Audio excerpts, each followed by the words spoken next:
राधा स्वामी जी। बाणी बाणी अज्ञात अनामी सतनाम सतपुरुष की। आज की सत्संग वीडियो एक प्रश्न के आधार पर है। एक मित्र ने प्रश्न पूछा है कि जब हम भजन सिमरन करते हैं तो भजन सिमरन करने के कुछ दिनों या महीनों बाद हम अकेले क्यों पड़ जाते हैं। क्या ध्यान की तरह भक्ति भी एकाकीपन से ही शुरू होती है?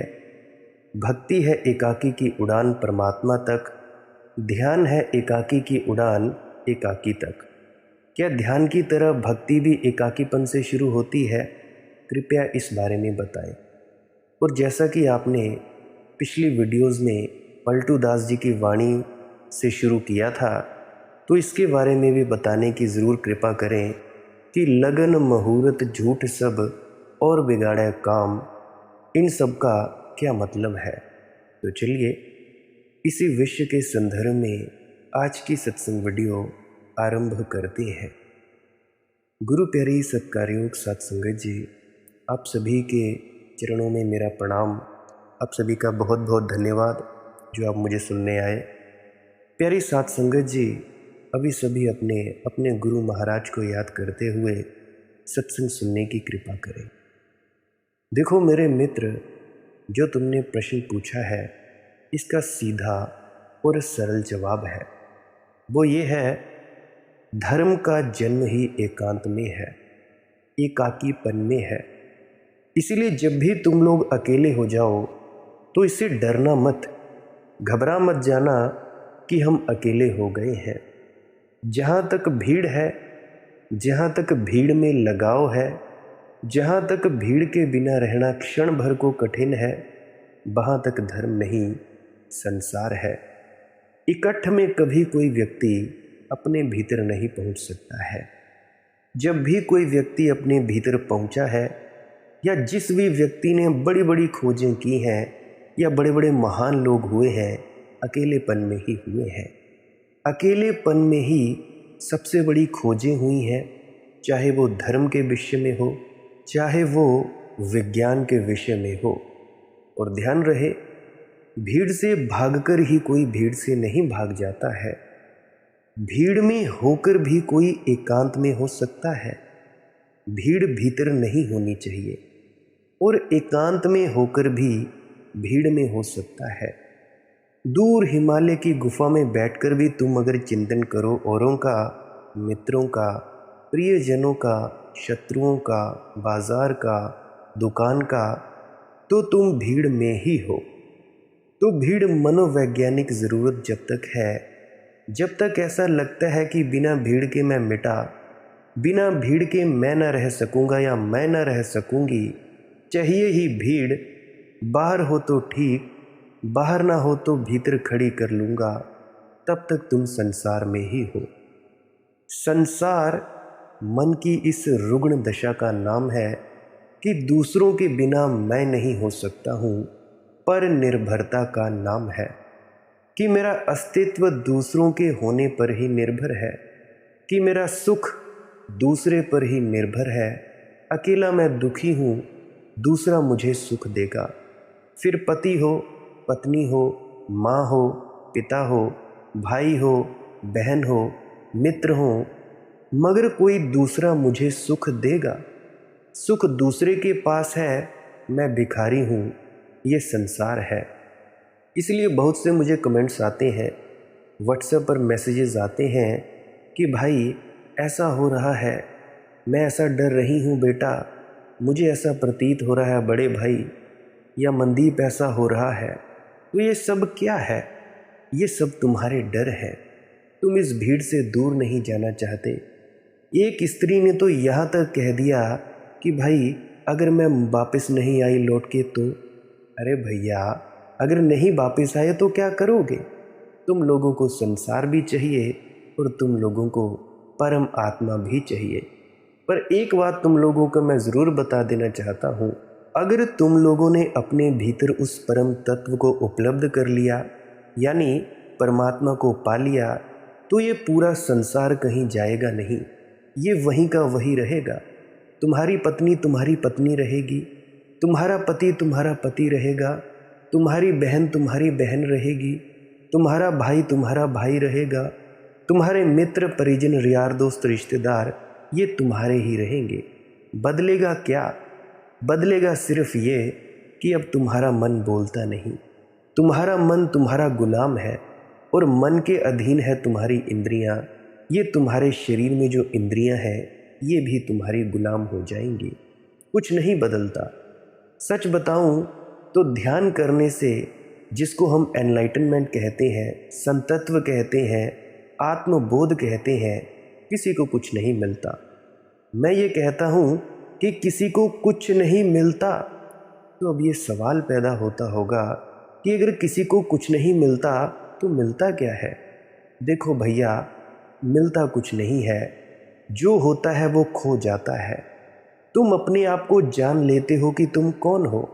जब तुम जान लेते हो कि मैं कौन हूँ, फिर तुम संसार में उस ढंग से नहीं जीते जिस ढंग से अंदर जाने के पहले, अपने आत्म स्वरूप को पहचानने के पहले अपने संसार में जीते थे। तुम फिर से नहीं जी पाओगे। तुम संसार को एक अलग नज़रिए से, एक अलग ढंग से देखना शुरू कर दोगे। तुम बड़े प्रेम पूर्ण हो जाओगे, या तुम क्रोधी भी हो सकते हो, तुम गुस्सैल हो सकते हो परशुराम जी की तरह, तुम श्री कृष्ण भी हो सकते हो, प्रेम की मूर्ति। तुम श्री कृष्ण की तरह महाभारत का युद्ध करवाने वाले भी हो सकते हो। तुम ऐसे भी हो सकते हो, तुम श्री राम हो सकते हो, तुम बाबा नानक हो सकते हो, तुम गुरु तेग बहादुर जी हो सकते हो, तुम संत नामदेव हो सकते हो, गुरु रविदास हो सकते हो, तुम कुछ भी हो सकते हो। परंतु कब? जब तुम अपने भीतर उस परम तत्व को पहचान लोगे कि वो कौन है, क्या है, कैसा है, और तब तुम उस परम तत्व को उपलब्ध होकर ऐसा महसूस करोगे कि ये पूरी दुनिया ही अपनी है। वसुधैव कुटुंबकम। ये पृथ्वी के लोग ही नहीं, ये तुम्हारे ग्राम के लोग ही नहीं, ये तुम्हारे देश के लोग ही नहीं, ये पृथ्वी के लोग ही नहीं, अनंत अनंत पृथ्वियों में जितने भी जीव जंतु पाए जाते हैं, अनंत अनंत ब्रह्मांड में जो कुछ भी है वो सब तुम्हारा होना है। देखो भैया, ये सब तुम्हारा होना है। मेरी बात को ध्यान से सुना करो। सुनोगे ध्यान से तभी तुम्हारी समझ में आ पाएगा। अगर नहीं समझ में आए तब भी कोई बात नहीं, तब सिर्फ सुनने का ही आनंद ले लिया करो। तो मैं क्या कह रहा था? मैं ये कह रहा था कि तुम्हारा सुख दूसरे के पास है, क्योंकि तुम भिखारी हो। ये भिखारीपन संसार है। सुख मेरा भीतर है, मैं सम्राट हूँ, यह है धर्म। तो धर्म का जन्म ही एकांत में होता है, लेकिन एकांत का मतलब वो अकेलापन नहीं होता जिसकी तुम सोच कर रहे हो। अभी जिसको तुम सोच रहे हो, भूल कर मत सोचना कि एकांत का मतलब अकेलापन होता है। देखो, अकेलापन तो एक नकारात्मक दशा है। अभी जैसे सब घर से बाहर चले गए और तुम अकेले रह गए, ये एकांत नहीं है। घर में अकेले हो मगर मन हजार दौड़ें भर रहा है। घर में अकेले हो मगर अकेले होने में रस तो नहीं आ रहा। अकेले होने में छंद तो पैदा नहीं हो रहा।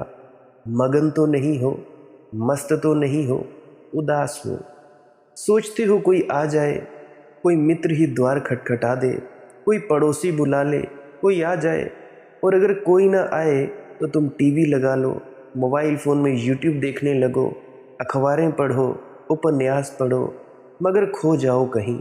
अगर ये सब नहीं हुआ तो तुम खुद घर से बाहर जाकर किसी पड़ोसी के घर में बैठ जाओ और निंदा चुगली करनी शुरू कर दो। ये सब होता है। अकेलापन तब जब एकांत काटता हो, एकांत तब जब अकेलेपन में रस की धार बहे। तो एकांत और अकेलेपन का फर्क भी समझ लेना। एकांत तब जब तुम परम आनंदित हो, तुम्हें याद भी नहीं आती दूसरे की, क्षण भर को भी दूसरे का विकल्प खड़ा नहीं होता, दूसरे का विचार लहराता नहीं। तुम परम मस्ती में हो, तुम डोल रहे हो अपनी मस्ती में, तुम अपने को ही पी रहे हो। तुम्हारे भीतर से गीत उठ रहे हैं, तुम्हारे भीतर परम शांति है। नकारात्मक नहीं, शमशान घाट की नहीं, ऐसी शांति जहाँ जीवन के फूल खिलते हैं, ऐसी शांति जहाँ परमात्मा की सुबास उठती है, जीवंत शांति, आह्लादित शांति। इस फर्क की भी समझ कर लेना। शांति मुर्दा भी होती है। मुर्दा का मतलब होता है उदासी, हताश शांति। आह्लादित भी होती है, नाचती हुई भी होती है। और जब नाचती हुई होती है तो ही परमात्मा तक ले जाती है। जब उदास होती है तो तुम पत्थर के ढीले की तरह पड़े रह जाते हो राह के किनारे। तुम्हारे जीवन में गति नहीं होती, गत्यात्मकता नहीं होती, सरित प्रवाह नहीं होता। तुम बहते नहीं, सूखी तलैया हो जाते हो। और रोज़ रोज़ पानी सूखता और मछली रोज़ रोज़ तड़पती और दुखी होती और परेशान होती। बहती हुई शांति, कल कल की ध्वनि से भरी हुई शांति। पर धर्म तो शुरू होता ही एकांत में है। फिर धर्म चाहे भक्ति का हो और चाहे ध्यान का, चाहे प्रेम का, चाहे ज्ञान का, इससे कुछ फर्क नहीं पड़ता। देखो, एकांत दो प्रकार का हो सकता है, क्योंकि मनुष्य जाति दो भागों में बंटी है। एक जिसको कार्ल गुस्ताव जुंग ने बहिर्मुखी व्यक्ति कहा है, एक्सट्रोवर्ट, और एक जिसको अंतर्मुखी व्यक्ति कहा है, इंट्रोवर्ट। दुनिया में दो तरह के लोग हैं। एक जिनके लिए आंख खोलकर देखना सहज है, जो अगर परमात्मा के सौंदर्य को देखना चाहेंगे तो वृक्षों की हरियालियों में दिखाई पड़ेगा। उन्हें वृक्ष दिखाई पड़ेंगे, चांद तारों में दिखाई पड़ेगा, आकाश में मंडराते शुभ्र बादलों में दिखाई पड़ेगा, सूरज की किरणों में, सागर की लहरों में, हिमालय के उत्तुंग हिमाच्छादित शिखरों में, मनुष्य की आंखों में, बच्चों की किलकिलाहट में। बहिर्मुखी का अर्थ है उसका परमात्मा खुली आंख से दिखेगा। अंतर्मुखी का अर्थ है उसका परमात्मा बंद आंख से दिखेगा। अपने भीतर वहाँ भी रोशनी है, वहाँ भी कुछ कम चांद तारे नहीं है। संत कबीर ने कहा है, हजार हजार सूरज भीतर भी हैं, इतने ही चांद तारे जितने बाहर हैं, इतनी ही हरियाली जितनी बाहर है, इतना ही विराट भीतर भी मौजूद है जितना बाहर है। बाहर और भीतर संतुलित है, समान अनुपात में है। भूलकर ये मत सोचना कि तुम्हारी छोटी सी देह इसमें इतना विराट कैसे समाएगा। ये विराट तो बहुत बड़ा है, बाहर विराट है, भीतर तो छोटा होगा। भूलकर ऐसा मत सोचना। तुमने अभी भीतर जाना नहीं, भीतर भी इतना ही विराट है। भीतर और भीतर और भीतर, उसका भी कोई अंत नहीं है। जैसे बाहर चलते जाओ, कभी सीमा ना आएगी विश्व की, ऐसे ही भीतर डूबते जाओ, कभी सीमा नहीं आती अपनी भी। यह जगत सभी दिशाओं में अनंत है, इसीलिए हम परमात्मा को अनंत कहते हैं, असीम कहते हैं, अनादि कहते हैं। सभी दिशाओं में महावीर ने ठीक शब्द उपयोग किया है। महावीर ने अस्तित्व को अनंतानंत कहा है। अकेले महावीर ने और सबने अनंत कहा है, लेकिन महावीर ने कहा अनंतता भी अनंत प्रकार की है, एक प्रकार की नहीं है, एक ही दिशा में नहीं है, एक ही आयाम में नहीं है, बहुत आयाम में अनंत है। अनंतता अनंत, मल्टीवर्स है, गैलेक्सीज ऑफ गैलेक्सीज है। एक ब्रह्मांड है, उसके अनंत ब्रह्मांड है। इधर भी अनंत, उधर भी अनंत है। नीचे की तरफ जाओ तो भी अनंत, ऊपर की तरफ जाओ तो भी अनंत।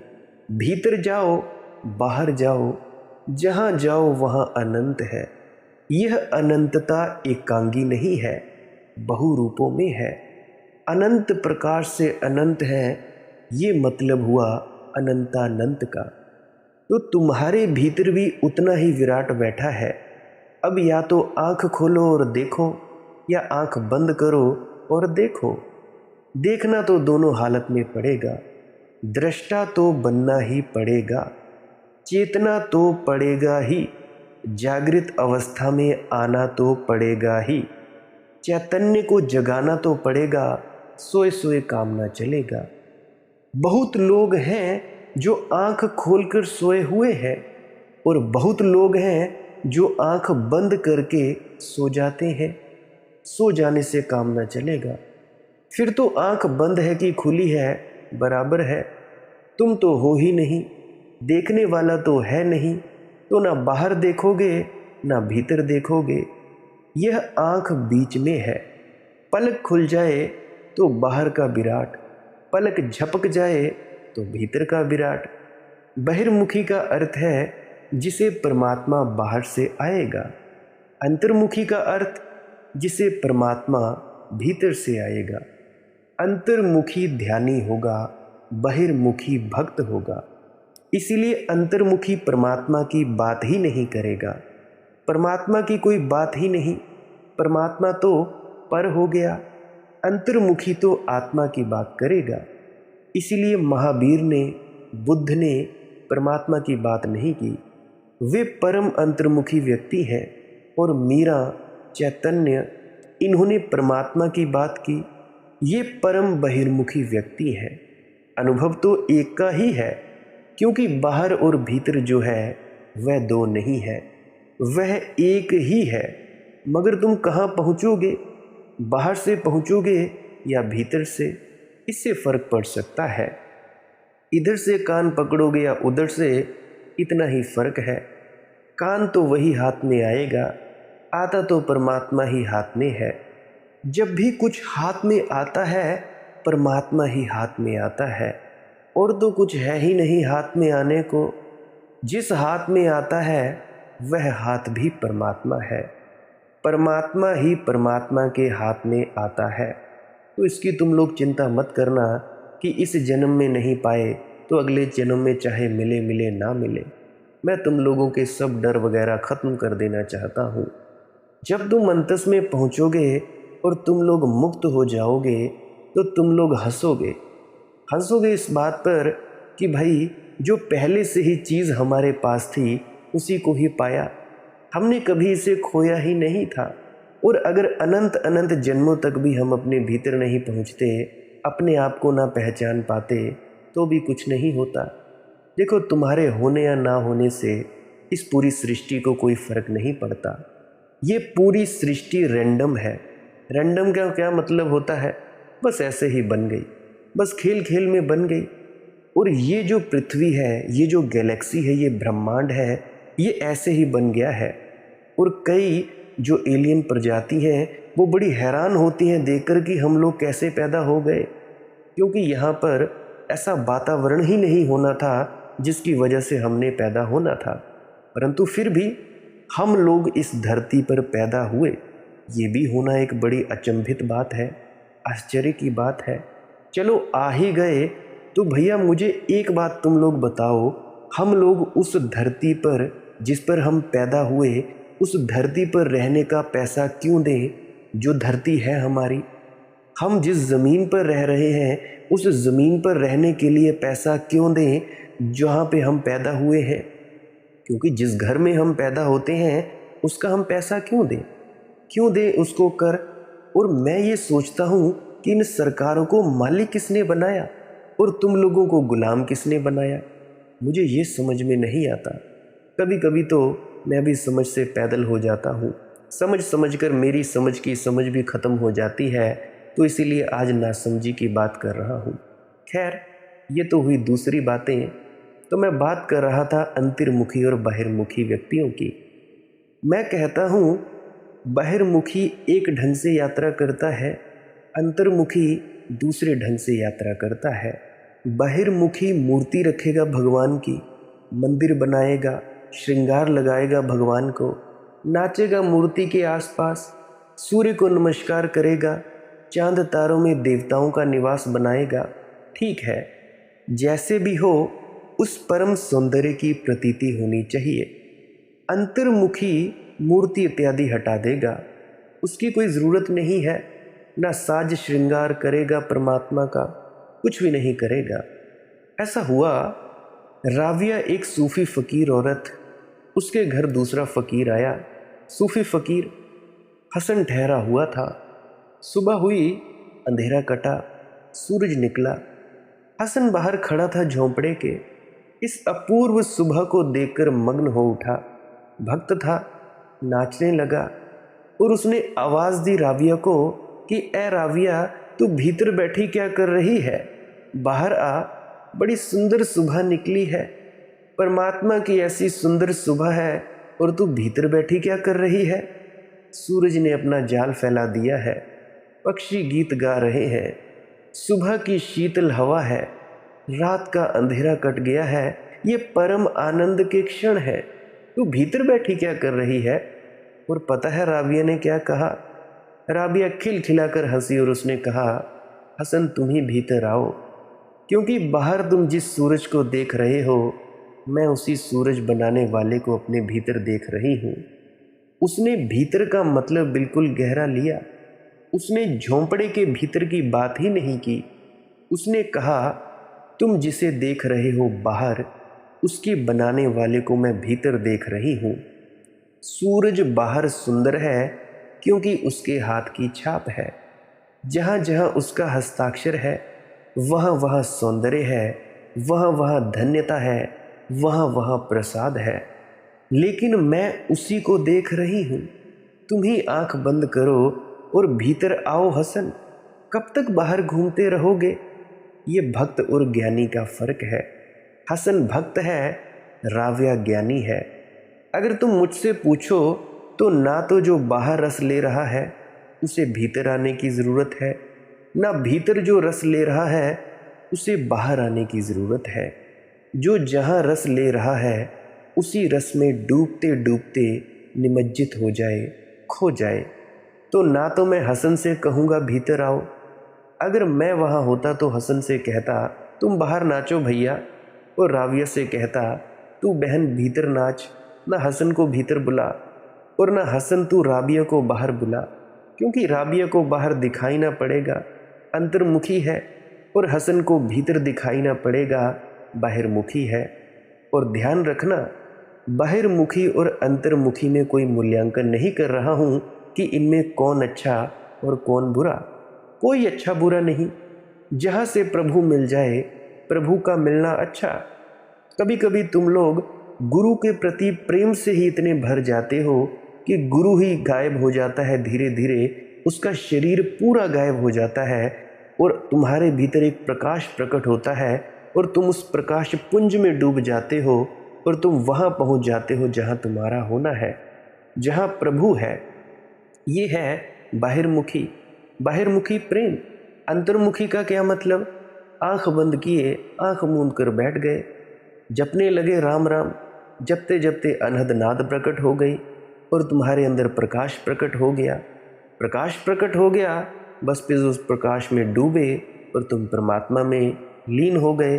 तुम वहाँ पहुँच गए जहाँ पे तुम्हें ये प्रकाश और शब्द पहुँचाएगा। देखो, दोनों साधन तुम्हारे पास है। या तो तुम प्रेम करो या तो तुम अपने भीतर उतर जाओ।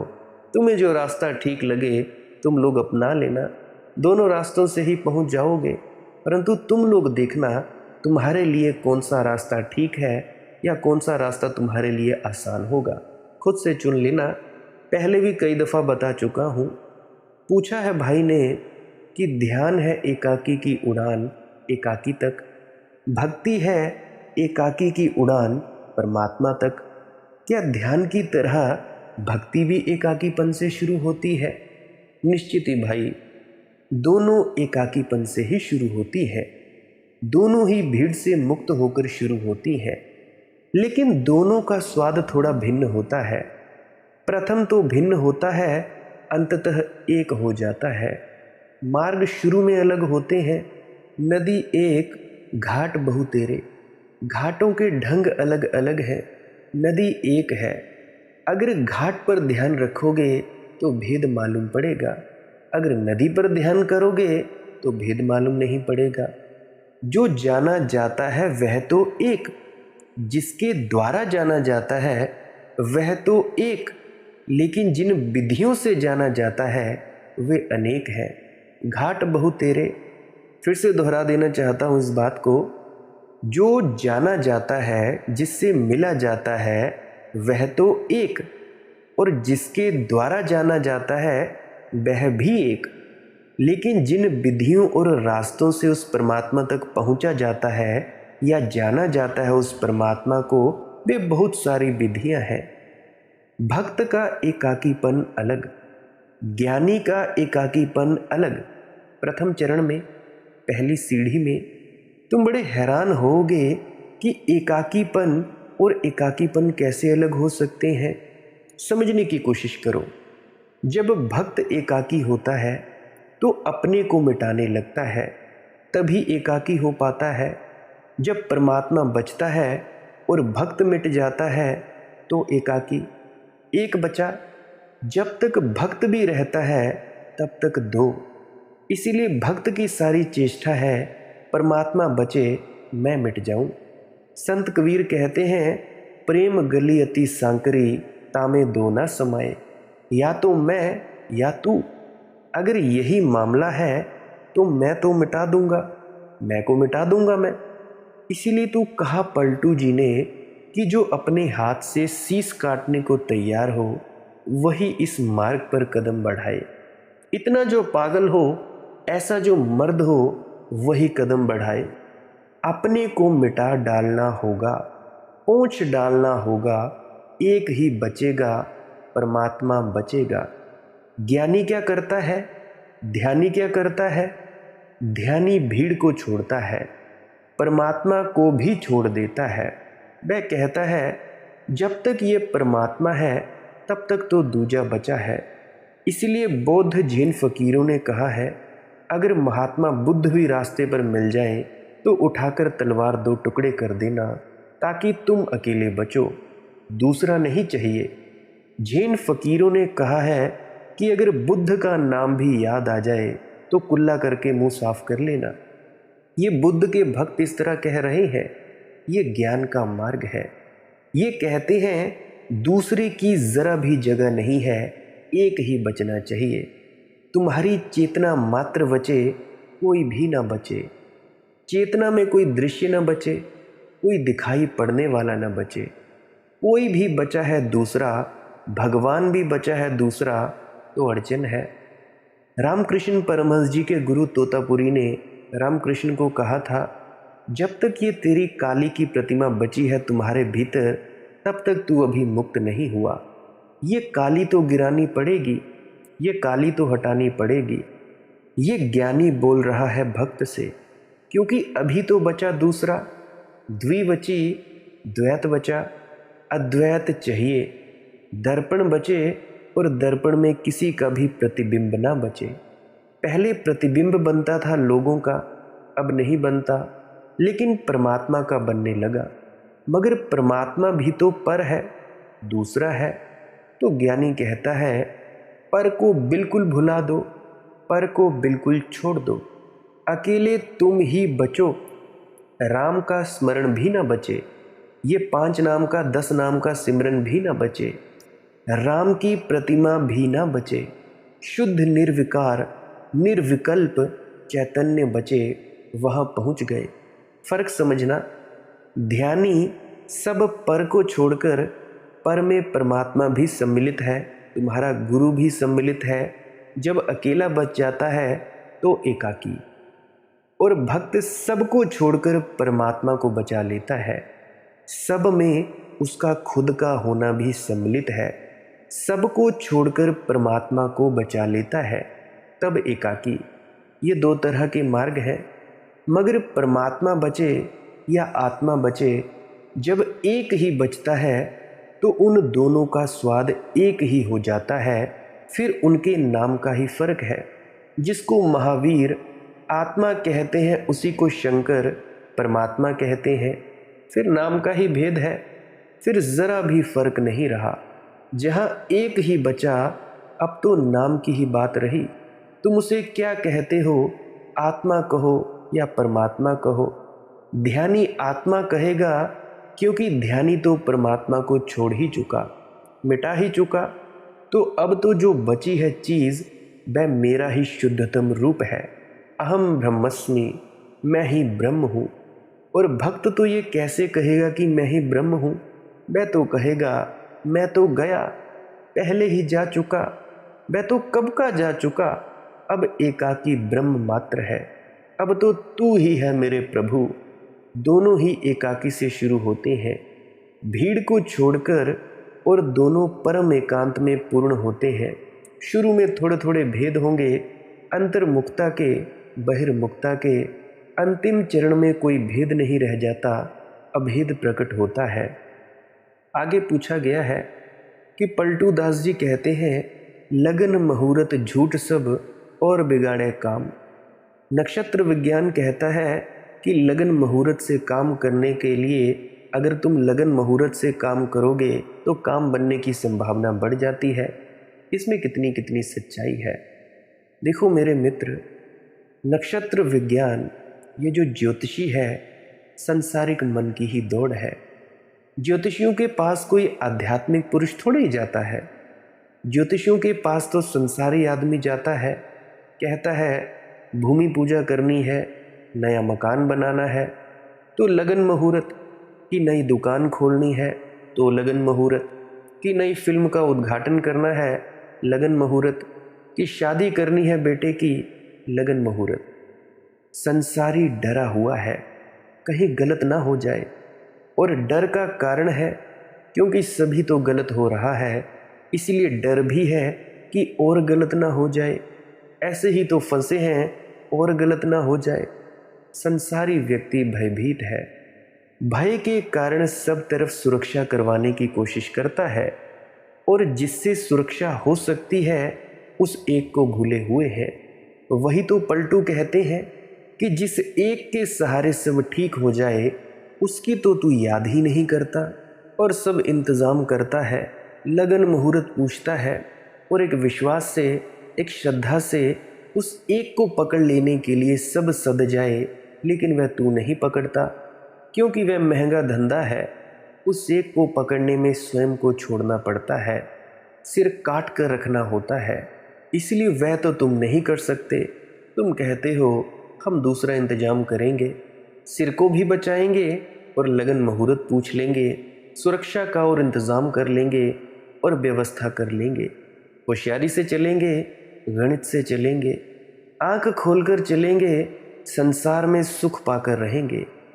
ज्योतिषी के पास संसारिक आदमी जाता है, आध्यात्मिक आदमी की ज्योतिषी के पास जाने की क्या ज़रूरत? आध्यात्मिक व्यक्ति तो ज्योतिर्मय के पास जाएगा कि ज्योतिषी के पास जाएगा?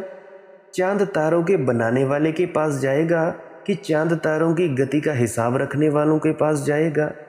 और फिर आध्यात्मिक व्यक्ति को तो हर घड़ी शुभ है, हर पल शुभ है, क्योंकि हर पल का होना परमात्मा में है।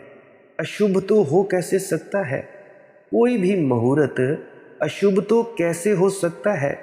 ये समय की धारा उसी के प्राणों से तो प्रवाहित हो रही है, ये गंगा उसी से तो निकली है, उसी में बह रही है, उसी में जाकर पूर्ण होगी।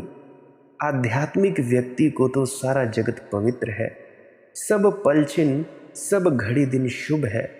ये तो गैर आध्यात्मिक की झंझटें हैं। वह सोचता है कोई भूल चूक ना हो जाए, ठीक समय में निकलूं, ठीक दिन में निकलूं, ठीक दिशा में निकलूं, मुहूर्त पूछ कर निकलूं। किससे डरे हो? तुमने मित्र को भी पहचाना ही नहीं, वह सब तरफ छिपा है। तुम कैसा इंतज़ाम कर रहे हो, और तुम्हारे इंतजाम किए कुछ इंतजाम हो पाएगा? कितना तो सोच सोच कर आदमी विवाह करता है और पाता क्या है? तुम कभी सोचते भी हो कि सब विवाह शादियां इस देश में लगन मुहूर्त से होते हैं, और फिर फल क्या होता है? फिल्मों का फल छोड़ दो, वो बात दूसरी है, जिंदगी का पूछ रहा हूँ। फिल्में तो सब शादी हुई, शहनाई बजी और ख़त्म हो जाती है, वही ख़त्म हो जाती हैं। शहनाई बजते बजते ही फिल्म ख़त्म हो जाती है, क्योंकि उसके आगे फिल्म को ले जाना खतरे से खाली नहीं है। सब कहानियाँ यहाँ समाप्त हो जाती हैं कि राजकुमारी और राजकुमार का विवाह हो गया और फिर वे खुशी खुशी सुख से रहने लगे, और उसके बाद फिर कोई सुख से रहता दिखाई पड़ता नहीं। असल में उसके बाद ही दुख शुरू होता है। मगर उसकी बात छेड़ना ठीक भी नहीं होती।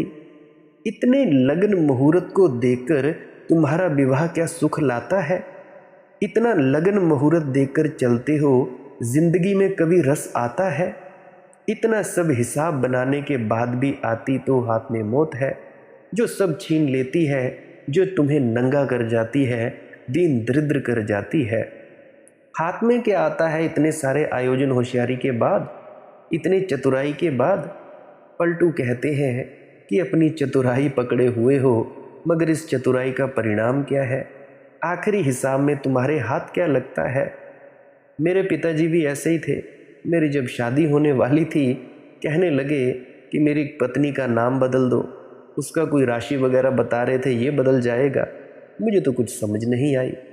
मैंने उनसे पूछा कि भाई, क्या तुम लोग जो इस ज़िंदगी में जी रहे हो, क्या तुम हर कुछ ही ऐसा ही लगन मुहूर्त के साथ करते हो? क्या तुम लगन मुहूर्त के साथ पैदा हुए थे? और जब तुम अभी मर जाओगे तो क्या तुम लगन मुहूर्त पूछोगे कि परमात्मा अभी लगन नहीं है, मेरा मुहूर्त नहीं है, मर जाऊं? होगी कोई बात? नहीं, तब तो नहीं पूछोगे। परमात्मा ने हिसाब किताब रखता लगन मुहूर्त का। उसने जब उठा लेना तो उठा लेता है, जो करवा लेना तो वो कर लेता है। देखो, एक सीधी सी बात बताता हूँ, ये जो भी दुनिया में चल रहा है, ये मन का खेल है। मन ने ही इस पूरी दुनिया को बनाया है। तुम्हारे शरीर को भी मन ने ही बनाया है। तुम्हारा शरीर तुम्हारे ही मन का स्थूल हिस्सा है, और अंतस में मन जो विचारों के रूप में प्रकट होता है, ये तुम्हारे मन का सूक्ष्म हिस्सा है। मन अलग अलग नहीं है, मन के ही दो हिस्से हैं। ये जो मन तुम्हें आज इन दुनिया की शक्लों पदार्थों में फंसाए हुए है, यही मन कल को तुम्हें भक्ति मार्ग पर ले जाएगा और तुम्हें ध्यान मार्ग पर ले जाएगा।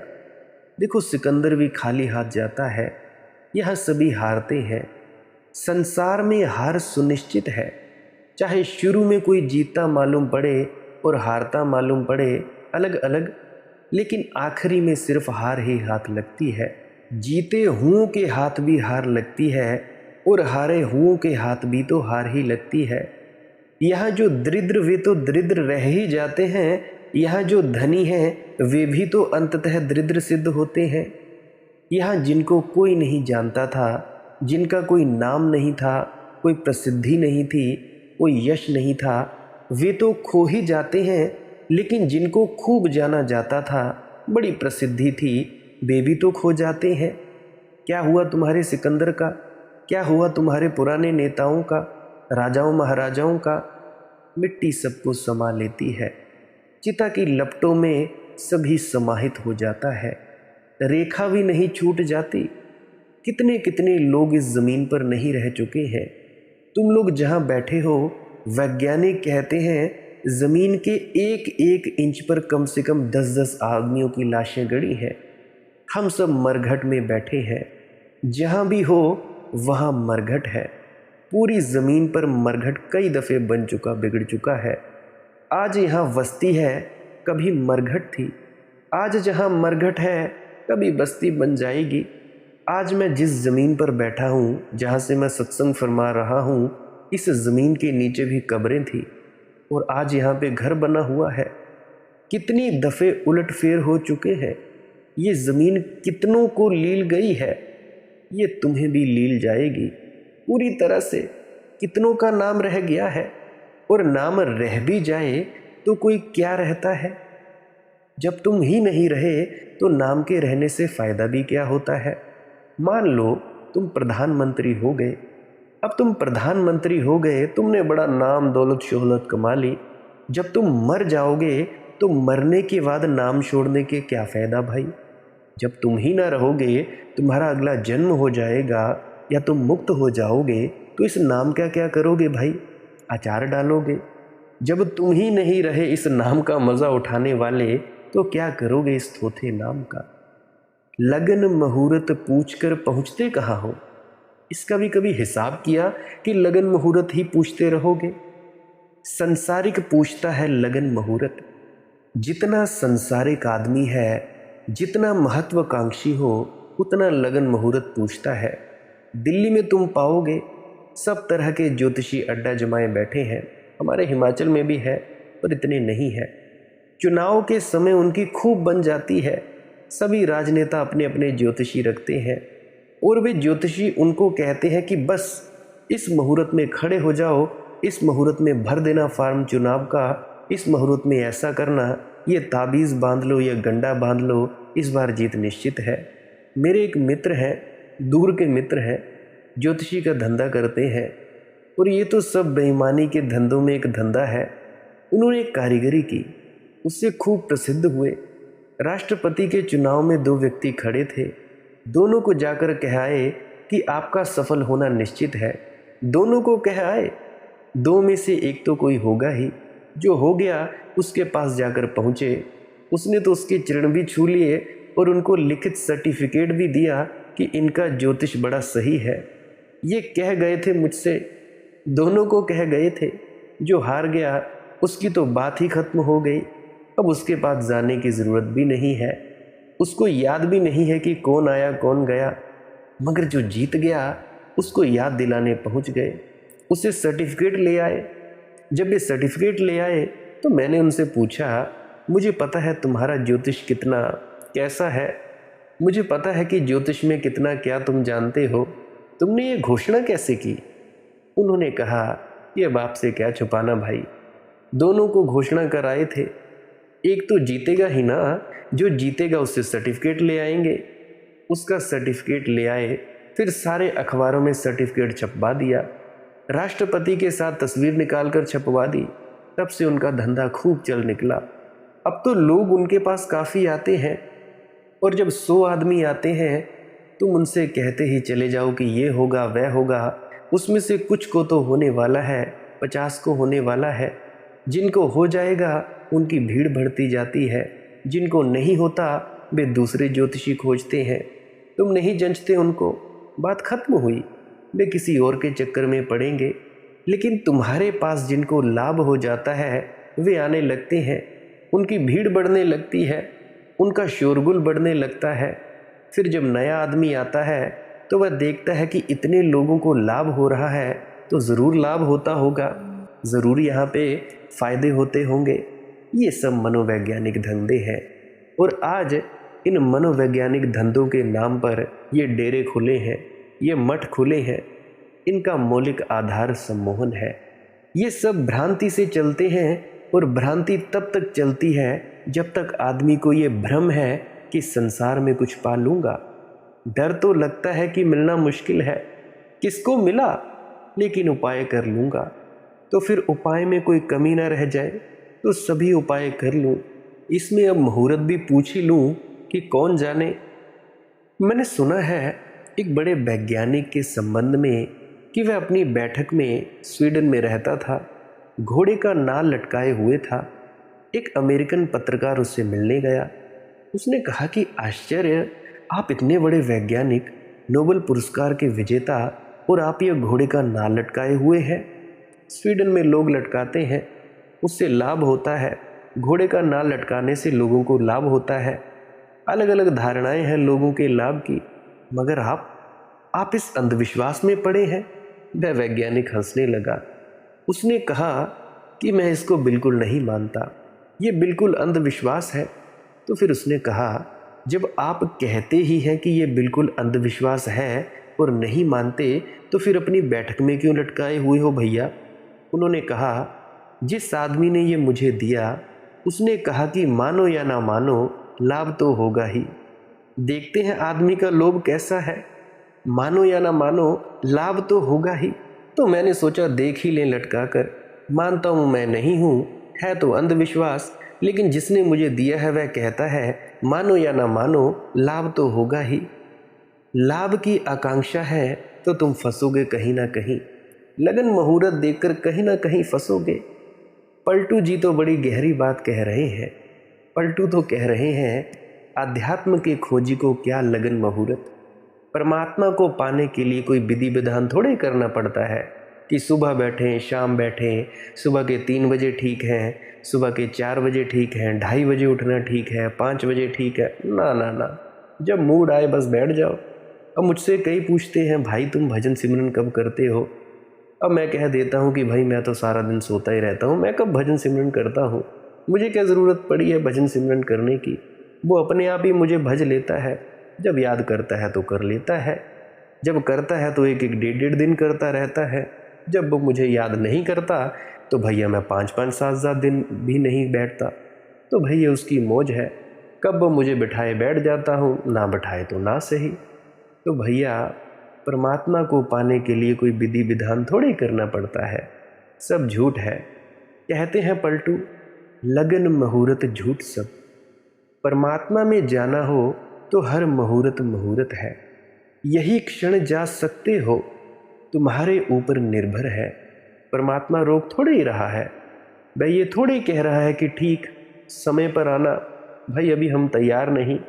और जिस क्षण बुद्ध को ज्ञान हुआ वह मुहूर्त शुभ था या नहीं, लेकिन इस पूरी पृथ्वी पर अज्ञानी पड़े रहे और उनमें से तो किसी को ना हुआ। मुहूर्त शुभ था, बुद्ध को हुआ। जिस क्षण मीरा को हुआ क्या मुहूर्त शुभ था, लेकिन और तो किसी को ना हुआ। तुम पर निर्भर है, मुहूर्त तो प्रतिपल शुभ है, तुम जब आंख खोल लोगे तब हो जाएगा। पलटू दास जी ये कह रहे हैं कि अगर पकड़ना ही हो तो क्या छोटे मोटे ज्योतिषियों को पकड़ते हो, उस ज्योतिर्धर को पकड़ो जिसने ये सारा ब्रह्मांड बनाया, जिसने समय बनाया उसी की शरण गह लो। जिसने सब पल छिन बनाए उसकी याद से भर जाओ। तो कहते हैं जब राम की याद आ जाए, जब उसके नाम का स्मरण हो जाए, वही शुभ घड़ी है। जब याद करो तभी शुभ घड़ी है। कोई ज्योतिषियों से पूछने की कोई ज़रूरत नहीं है कि भाई हम कब प्रेम करें, कब करें प्रार्थना, कि कब ब्रह्म मुहूर्त में करें, कि रात में करें, कि सांझ में करें, कि संध्या कब होनी चाहिए, किस पंडित पुरोहित को बुलाकर करें, कौन सी पूजा किस विधि से करें। विधि विधान में मत पड़ जाना। देखो प्रेम की विधि एक ही है, वो क्या है, शीस उतारे हाथ से सहज आसकी नाही। एक ही विधि है, पलटू बड़े बेवकूफ़ वे आशिक होने जाही। पागल होने की तैयारी चाहिए और कोई विधि नहीं चाहिए। लगन मुहूर्त झूठ सब, तो पंडित पुजारियों के चक्कर में मत पड़ जाना। भक्ति का उससे कुछ लेना देना नहीं है। तुम सोचते हो कि सत्यनारायण की कथा करा ली तो तुम भक्त हो गए, ये तो तरकीबें हैं। तुम तो भगवान को भी धोखा देने चले हो। ज़रा सोचकर चलना, झूठ आशिकी करे मुल्क में जूती खाही। क्या कोई लगन मुहूर्त होता है, कोई विधि विधान होता है? लगन मुहूर्त झूठ सब, और बिगाड़े काम, और बिगाड़े काम साइत जनी सोंधे कोई। और जो इन मुहूर्तों में पड़ा रहता है, शुभ मुहूर्त देखूं, शास्त्र के हिसाब से चलूं, विधि विधान का पालन करूं, कैसे पूजा करना, इन सब में जो पड़ा रहता है वह कभी प्रेम की दीवानगी में उतर ही नहीं पाता।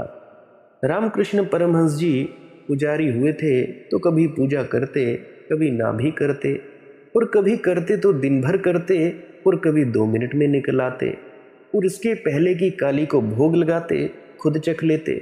शिकायत हुई, मंदिर की जो कमेटी थी उसके सामने बुलाए गए कि ये कोई पूजा है कि किसी दिन दिन भर चलती है, फिर 2-4 दिन मंदिर बंद भी हो जाता है, फिर कभी 2 मिनट में बाहर निकल आते हो।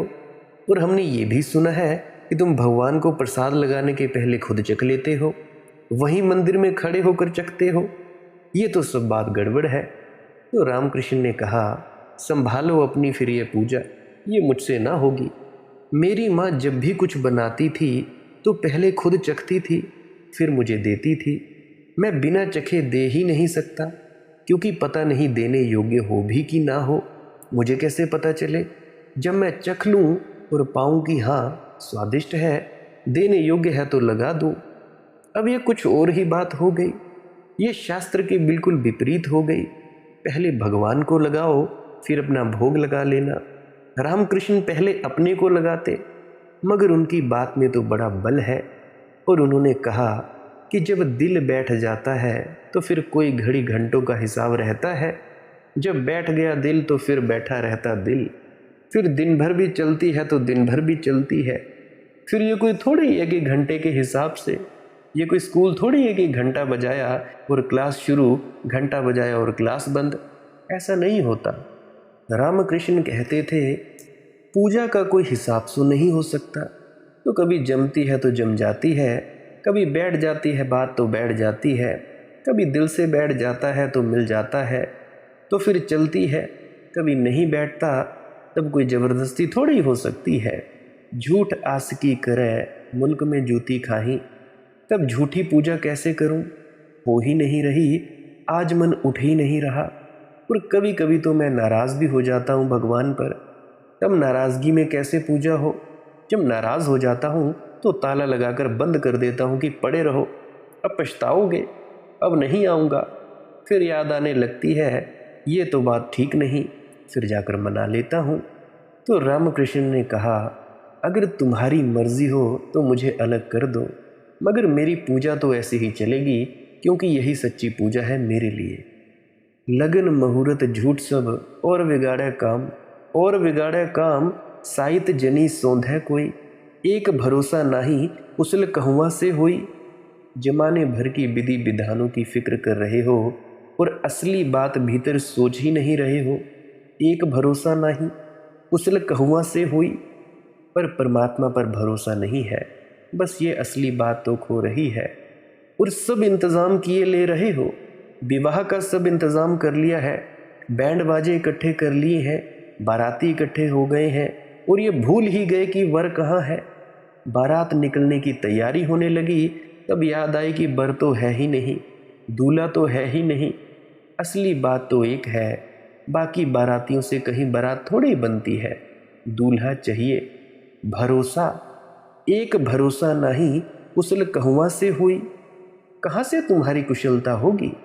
तुम्हें उस एक पर भरोसा नहीं, तुम्हें एक भरोसा नहीं। जेकरे हाथे कुशल ताही का दिया द्विसारी, आपन एक चतुराई बीच में करा नारी। जेकरे हाथे कुशल, जिसके हाथ सारी कुशलता है, सारी कल्याण है, उसको तो भूल ही बैठे हो। और पंडे पुजारी और ज्योतिषी और विधि विधान और हिसाब किताब इन सब बातों में पड़े हो। चतुर जो हैं वे परमात्मा में नहीं पहुंच पाते, उनकी चतुराई ही बाधा बन जाती है। वहां तो भोले सरल चित्त चाहिए।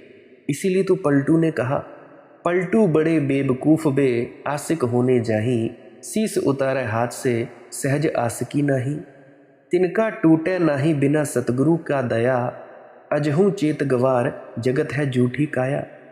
तिनका टूटे नाही बिना सतगुरु की दया, बिना सतगुरु की दया के एक तिनका भी नहीं टूटता। अजहू चेत गवार जगत है झूठी काया। ये सारा जगत तो झूठ का फैलाव है। अब भी चेत, और कब तक सोया रहेगा? सपनों के सारे शीश महल फिर चकनाचूर हुए, सपनों के सारे शीश महल फिर चकनाचूर हुए। जब सांझ लगी घिरने अपने साए भी दूर हुए। जल्दी ही वक्त आ जाएगा, मौत करीब आने लगेगी, अपनी छाया भी दूर हो जाती है। दूसरों का तो कहना ही क्या, जगत है झूठी काया। सपनों के सारे शीश महल फिर चकनाचूर हुए। ऐसा कितनी बार नहीं हो चुका? कितनी बार जन्म और कितनी बार मौत? कितनी बार सपनों के शीश महल चकनाचूर नहीं हुए? सपनों के सारे शीश महल फिर चकनाचूर हुए। जब सांझ घिरने लगी अपने साए भी दूर हुए। इससे पहले कि सांझ घिर जाए, जागो अजहू चेत गवार। ढल गया सूरज, उदासी छा गई, सांबरी सी सांझ सहसा आ गई। पंथ थे उन्मुक्त, क्यों कर रुक गए, क्यों धरा की ओर सहसा झुक गए। दृष्टि काली डोर से टकरा गई, सांबरी सी सांझ सहसा आ गई। अनमनी धरती गगन है अनमना, रह गया सपना कि जैसे अदवना। घिर गए बादल बहुत से सुरमई, सांबरी सी सांझ सहसा आ गई। सूर्य के अंतिम किरण सर छूटते और जल दर्पण वहीं पर टूटते। टूटते ही बिंब लो टूटे गई, सांबरी सी सांझ सहसा आ गई। सुबह आया, सांझ भी आती ही होगी। सुबह के साथ ही आ गई। सुबह के साथ सांझ का आना शुरू हुआ, इसके पहले कि सांबरी सांझ आ जाए। रात घिरे मौत की और अंधकार छा जाए, और तुम्हारे हाथ में करने को कुछ भी ना बचे। और जिसे जिंदगी भर बसाया था, संभाला था, बचाया था वह सब छुड़ा लिया जाए, उसके पहले देने की कला सीख लेना, उसके पहले समर्पित होने की कला तुम लोग सीख लेना। तिनका टूटा नाही बिना सतगुरु की दाया, यही मतलब है सूत्र का। पलटू कहते हैं मैं तो कुछ ना कर सकूंगा। अगर मैं तो कुछ ना कर सकूंगा ये हमारी दृष्टि है। अगर तुम सोचते हो कि मैं कुछ कर सकूंगा यही तो संसार की दृष्टि है। फिर धर्म में आते हो तब भी कहते हो मैं कुछ कर सकूंगा, तो तुम्हारी वही पुरानी अकड़ जारी है।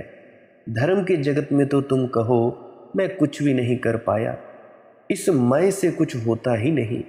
सद्गुरु के चरणों में रख दो इस मैं को, कहो कि अब तो तुझे करना है कुछ तो कर। सद्गुरु का अर्थ होता है तुमने ईश्वर तो देखा नहीं, पहचाना नहीं, भगवान तुम्हारी कोई मुलाकात नहीं। जिसकी मुलाकात हो उसके चरणों में रखो, वहाँ से शुरुआत करो। राजा से मिलना नहीं होता तो चलो वजीर से मिलो, वजीर से मिलना नहीं होता तो चलो चौकीदार से मिलो। मगर चौकीदार से भी मिलकर भी थोड़ा संबंध बनता है, तुम्हारी तो कोई पहचान ही नहीं है। चौकीदार की कम से कम पहचान तो है। सद्गुरु का इतना ही अर्थ होता है कि जिसकी मुलाकात हो गई है उससे तुम भी दोस्ती बांधो, इसी दोस्ती के सहारे तुम भी जुड़ जाओगे। तिनका टूटे नाही बिना सतगुरु की दाया, अजहूँ चेत गवार जगत है झूठी काया। पलटू शुभ दिन शुभ घड़ी याद पड़े जब नाम, लगन मुहूर्त झूठ सब और बिगाड़े काम। पलटू कहते हैं पलटू शुभ दिन शुभ घड़ी याद पड़े जब नाम। जब प्रभु की याद आ जाए वही घड़ी शुभ है। आधी रात आ जाए तो ब्रह्म मुहूर्त, भरी दोपहरी में आ जाए तो ब्रह्म मुहूर्त। ब्रह्म मुहूर्त का अर्थ होता है जब ब्रह्म की याद आ जाए।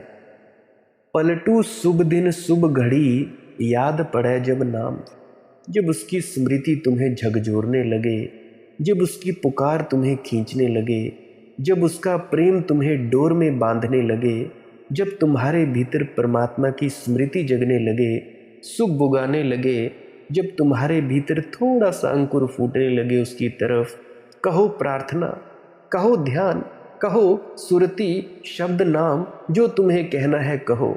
लेकिन जब तुम्हारे भीतर ये दिखाई पड़े कि संसार व्यर्थ है, संसार का अतिक्रमण करना है, बहुत देर हो गई, अब घर लौटना है, मालिक की याद आने लगी, साहिब की याद आने लगे। पलटू शुभ दिन शुभ घड़ी याद पड़े जब नाम, जब भी याद पड़ जाए नाम वही घड़ी शुभ, वही दिन शुभ। फिर ना पूछना पंडित पुजारी पुरोहित से, ज्योतिषी से, क्या पूछना किसी से। 24 घड़ियां शुभ है लेकिन अशुभ हुई जा रही है क्योंकि उसकी याद से नहीं जुड़ी है। हर पल हर क्षण शुभ है लेकिन खाली जा रहे हैं क्योंकि परमात्मा से नहीं जुड़ा है। जिस क्षण जोड़ बैठ जाए, सेतु बन जाए, उसी क्षण क्रांति घटनी शुरू हो जाती है। उसी क्षण तुम न रहे, तुम महिमावान हो गए। इधर मिटे और महिमा आई। पलटू शुभ दिन शुभ घड़ी याद पड़े जब नाम, लगन मुहूर्त झूठ सब और बिगाड़े काम। विधि विधान में मत पड़ना। प्रेम की कोई विधि नहीं, कोई विधान नहीं। प्रेम तो पागलों की बात है, दीवानों का काम है। प्रेम तो भाव की दशा है, विचार की नहीं। विचार में विधि विधान होते हैं, हृदय की बात है। इसीलिए तो सिर को उतार देना पहली शर्त है। ये सूत्र प्रेम का पूरा शास्त्र है। ये तुम्हारे हृदय में बैठ जाए, इनकी सुगंध, थोड़ी सी गंध तुम्हारे जीवन में आ जाए तो तुम अपूर्व आनंद से भर जाओगे। जिंदगी में देखो एक ही आनंद है, वह परमात्मा से मिलने का आनंद है। और भी जो आनंद कभी आनंद जैसे मालूम पड़ते हैं, जाने अनजाने परमात्मा से मिलने के कारण ही होते हैं। सुबह सूरज उगता है, प्राची पर लाली फैल जाती है, पक्षी गीत गाते हैं, हवाओं में सुबास होती है, शीतलता होती है। तुम उठे, रात भर के सोए, ताज़े, और तुमने उगते सूरज को देखा और तुमने कहा कि कितना सुंदर। और ये पल, ये क्षण शुभ हो गया। मगर ये सूरज का सौंदर्य उसी परमात्मा का सौंदर्य है। ये उसी की तस्वीर का एक हिस्सा है। यह उसका ही एक अंग है। हिमालय के उत्तुंग शिखर देखे, कुंवारी बर्फ से जमे, जिन पर कोई कभी नहीं चला। उन पर चमकती सूरज की किरणें देखी, कभी गूगल पे यूट्यूब पर देखना। फैली चांदी देखी, सोना देखा पहाड़ों पर। इस अपूर्व दृश्य को देखकर तुम ठगे ठगे अवाक रह जाओगे, अवाक रह जाओगे। विचार क्षण भर को रुक गए। हमारे हिमाचल में आना, यहाँ से पहाड़ियाँ बिल्कुल बढ़िया से दिखती हैं। ऐसे तो कभी तुमने देखा नहीं। इस अपूर्व ने तुम्हें अवाक कर दिया, आश्चर्य विमुग्ध कर दिया। तुमने कहा बड़ा सुंदर, बड़ा प्रीतिकर। परमात्मा को फिर देखा, पहाड़ पर उसकी छाया देखी। कभी सागर के किनारे सागर की उठती लहरों को देखकर, उस तुमुल नाद को देखकर, उस विराट को फैले हुए देखकर तुम्हारा छोटा सा मन गुपचुप गुपचुप हो गया। कहा बड़ा सुंदर है, बड़ा सुख पाया। फिर परमात्मा की एक झलक मिली। कभी किसी की आंखों में झांककर, कभी किसी का हाथ हाथ में लेकर प्रेम का थोड़ा सा झरना बहा और तुमने कहा बड़ा सुंदर व्यक्ति है, कि बड़ा प्यारा व्यक्ति है, कि मन चीता मिल गया। फिर परमात्मा मिला, फिर उसका ही एक हिस्सा मिला। और ये सब छोटे छोटे खंड हैं। इन छोटे छोटे खंडों को ज़्यादा देर नहीं अनुभव किया जा सकता। ये झलकें हैं, जैसे चांद झलकता हो झील में। सुंदर है, झलक भी असली चांद की है, मगर झलक है। जैसे तुम शीशे के सामने खड़े हो जाते और चेहरा बना है शीशे में, तुम कहते हो सुंदर है, मगर जो चेहरा शीशे में बन रहा है वह सच की ही नकल है, मगर सच नहीं है। झलक तो सच की ही है, मगर झलक स्वयं नहीं है। क्षण भंगुर है, आया और गया। रोज रोज ऐसे बहुत से क्षण तुम्हारे जीवन में आते हैं जब परमात्मा की झलक कहीं से आती है, सुध आती है। ये छोटे छोटे सुख, क्षण भंगुर सुख भी उसी के ही हैं, लेकिन ये आएंगे और जाएंगे। धीरे धीरे जब तुम ये समझोगे कि सारा सुख उसका है, सारा आनंद उसका है, तब तुम खंड खंड ना खोजोगे, तब तुम अखंड में खोजोगे। तब तुम ऐसे टुकड़े के राजी ना हो जाओगे छोटे से। तुम कहोगे अब तो पूरा चाहिए, और पूरा मिलता है, पूरा मिला है। मैं तो राम रतन धन पाया, पूरा मिला है, पूरा मिल जाता है, मगर मिलता उन्हीं को है जो पूरा खोने को तैयार है। पूरे को पाने के लिए पूरे चुकाना पड़ता है। प्यारी साथ संगत जी, आज का सत्संग यही समाप्त होता है। अगर मेरे किसी मित्र या परिजन का कोई प्रश्न है तो कमेंट सेक्शन में अवश्य पूछ सकते हैं, या इंस्टाग्राम, टेलीग्राम, फेसबुक, वहाँ पर भी आप पूछ सकते हैं। बड़ी खुशी खुशी से पूछ सकते हैं। उससे पहले एक बार पुरानी सत्संग वीडियोस को अवश्य सुन लिया करें, मेरी ये विनती है। क्या पता आपको किसी पुरानी वीडियो में आपके प्रश्न का जवाब मिल जाए। और भजन सिमरन किया करें और श्वास क्रिया रोज़ किया करें। भजन सिमरन क्या है? सिमरन है कुछ शब्दों का जाप करना जो आपको आपके सद्गुरु द्वारा दिए जाते हैं। चुपचाप चौकड़ी मारकर बैठना है, आंख बंद करनी है, दोनों आंखों के बीच अंधेरे की तरफ देखते रहना है और अपना जाप सिमरन शुरू कर देना है। करते करते एक बिंदु आएगा कि तुम्हारा मन एकाग्रचित हो जाएगा, एकाग्र हो जाएगा। फिर अगला कदम क्या उठाना है? अगले कदम में शब्द धुन सुननी है। अगर प्रकाश दिखाई दे रहा है तो प्रकाश को देखना है। इस शब्द धुन को सुनते सुनते, इस प्रकाश को देखते देखते वहाँ तुम लोग पहुँच जाओगे जहाँ परमात्मा है, जहाँ सचखंड है। अगर किसी को शब्द धुन नहीं सुनती, प्रकाश नहीं दिखाई देता, तो कोई चिंता न लें, बस आँखों के सामने बीच में अंधेरे की तरफ ही देखते रहें। देखने की कोशिश नहीं करनी है, बस जहाँ आँखें टिकें टिकने देनी है, दोनों आँखों के सामने टिकने देनी है। हिलानी डुलानी नहीं है, ज़ोर ज़बरदस्ती नहीं करनी है, बस सहजता से बंद करनी है। अगर तुम लोग बिना हिले डुले रहोगे, जितना ज़्यादा बिना हिले डुले रहोगे, उतना ही ज़्यादा तुम्हें स्थिर होने में मदद मिलेगी। मन तुम्हारा उतना ही तुम्हें तंग नहीं करेगा। अगर किसी कारणवश आसन बदलना पड़े तो बदल सकते हो, परंतु कोशिश यही करनी है कि ज़्यादा देर तक एक ही आसन में बैठा जाए, बिना हिले डुले बैठा जाए। इससे आप लोगों को ज़्यादा फ़ायदा मिलेगा। यह है भजन और सिमरन। और दूसरी प्रक्रिया मैं बताया करता हूँ, श्वास क्रिया। करना क्या है इसमें? 15 से 20 मिनट रोज़ बैठकर सांसें लेनी है लंबी लंबी। नाक से सांस लेनी है और मुंह से छोड़नी है। फेफड़ा भर जाए, पेट भर जाए, जब तुम सांस अंदर करोगे पूरे फूल जाओगे और मुंह से एकदम से छोड़ देनी है। इससे क्या होगा, इससे जब आप 15 से 20 मिनट करोगे आपके अंदर एक ऊर्जा उठेगी और आपका ध्यान दोनों आंखों के मध्य में चला जाएगा। इस प्रक्रिया की मदद से भी आप लोगों की आंखों में बीच में रोशनी दिखाई दे सकती है और शब्द धुन सुनाई दे सकती है। बाकी आपकी अपनी मौज है, इन दोनों प्रक्रियाओं में से कुछ भी कर सकते हैं। जो नामदानी सज्जन है वो भी कर सकते हैं, उनको भी कोई दिक्कत परेशानी नहीं है। जिन्होंने नामदान नहीं लिया है, जो ध्यान करना चाहते हैं, वो इस प्रक्रिया को अवश्य करें। 15 से 20 मिनट जैसे ही तुम लोगों ने इस प्रक्रिया को किया, लंबे लंबे श्वास लिए, जैसे ही तुम रुके वैसे ही बैठ जाना है स्थिर होकर। हिलना डुलना नहीं है, चौकड़ी मारकर बैठना है या सोफे पर, जहाँ भी तुम लोग बैठना चाहो बैठ सकते हो। इससे भी तुम लोगों को बड़ा ज़्यादा लाभ होगा। नींद की प्रॉब्लम होगी जिनको, उनकी नींद की समस्या हट जाएगी। जिनको कोई दिमागी समस्या होगी उनको दिमागी समस्या से राहत मिलेगी। या जो भी बच्चे कमज़ोर हैं पढ़ने में, उनको भी फ़ायदा मिलेगा।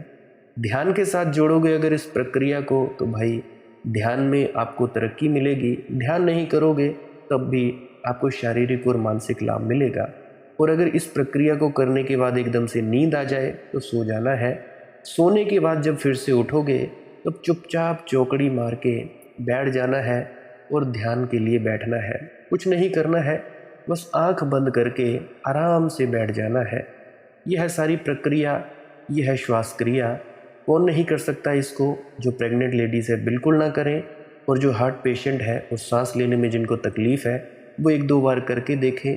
अगर आपको कुछ दर्द वगैरह महसूस हो तो उसके बाद इसको बिल्कुल ना करें। लाइक कर सकते हैं इस वीडियो को अगर आप जी को इस वीडियो से कुछ भी सीखने को मिला है, और कमेंट सेक्शन में राधा स्वामी अवश्य लिख सकते हैं, या वो लिख सकते हैं जो आपको सीखने को मिला है। सब्सक्राइब कर सकते हैं इस चैनल को अगर रोज़ रोज़ नई नई वीडियो सुनना चाहते हैं। सत्संग का वक्त रहता है सुबह 5 बजे से लेकर 7 बजे तक। जो भी नया सत्संग डाला हो आप जी बड़ी खुशी से सुन सकते हो। आप लोग इन सत्संग वीडियोस का प्रयोग ले सकते हो अपने ध्यान में उतरने के लिए। चुपचाप सत्संग वीडियो लगा लेनी है, आंख बंद कर लेनी है और अपना आंखों के मध्य में देखते रहना है। ज़ोर ज़बरदस्ती नहीं, सत्संग सुनते जाना है, इससे ध्यान भी लग जाएगा। अपने प्रश्नों का उत्तर लेने के लिए आप इन वीडियोस का प्रयोग ले सकते हो। अपने वहमों भ्रमों से दूर आने के लिए प्रयोग ले सकते हो। जैसा मर्जी आप चाहो वैसा इसका इस्तेमाल कर सकते हो। आप मुझे इतने अंत तक सुनते हो, इतने अंत तक सुनने के लिए आपका बहुत बहुत शुक्रिया, बहुत बहुत धन्यवाद। अंत में अब मैं आपसे इजाज़त चाहूँगा। आपके भीतर बैठे परमात्मा को प्रणाम करता हूँ। मेरा प्रणाम स्वीकार करें। राधा स्वामी जी।